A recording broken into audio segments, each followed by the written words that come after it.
చౌట్కూర్ మండల కేంద్రంలో రాష్ట్ర ప్రభుత్వ ఉద్యోగుల పెండింగ్ సమస్యల పరిష్కారం కోరుతూ జాయింట్ యాక్షన్ కమిటీ ఆధ్వర్యంలో తహసీల్దార్ అనుదీప్ కు వినతి పత్రం అందజేశారు. ఉద్యోగులు, ఉపాధ్యాయులు, కార్మికులు, పెన్షనర్ల సంఘాల ప్రతినిధులు ఈ కార్యక్రమంలో పాల్గొన్నారు.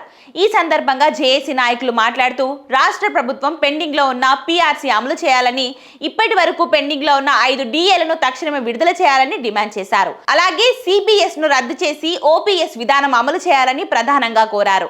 అదేవిధంగా రాష్ట్రంలో గత కొన్ని సంవత్సరాలుగా మండల కార్యాలయాలు, రెవెన్యూ శాఖల్లో సేవలు అందిస్తున్న VRAలకు స్కేల్ పోస్టులు కల్పించాలని, అర్హత గల వారి పిల్లలకు GPOలుగా నియామకాలు చేపట్టాలని విజ్ఞప్తి చేశారు. జిల్లాలలో ప్రస్తుతం 272 మంది VRAలు గౌరవ వేతనంతోనే విధులు నిర్వహిస్తున్నారని, వారికి శాశ్వత ఉద్యోగ భద్రత కల్పించాలని వారు కోరారు. ఈ కార్యక్రమంలో మండల కార్యాలయం అటెండర్ నుంచి డిప్యూటీ తహసీల్దార్ వరకు అన్ని విభాగాల ఉద్యోగులు పాల్గొని జేఏసీకి మద్దతు తెలిపారు.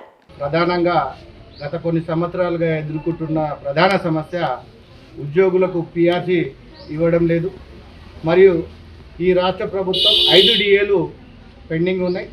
మరియు CPSకు సంబంధించింది ఇతర రాష్ట్రాల్లో OPS అమలు చేస్తున్నారు. మన రాష్ట్రంలో కూడా CPS రద్దు చేసి OPS ఇవ్వాలనే ప్రధాన డిమాండ్ల మీద రాష్ట్ర ప్రభుత్వ ఉద్యోగుల పక్షాన ఈరోజు మండల కార్యాలయ తహసీల్దార్లకు వినతిపత్రం ఇవ్వాలని చెప్పి రాష్ట్ర సంఘం పిలిపించింది. జూన్ 2వ తారీఖు లోపట ప్రభుత్వం పీఆర్సీ ప్రకటించకపోతే ఉద్యోగులు పెద్ద ఎత్తున ఆందోళన చేయడానికి వెనుకాడరని చెప్పి మీ ద్వారా తెలియజేస్తుంది.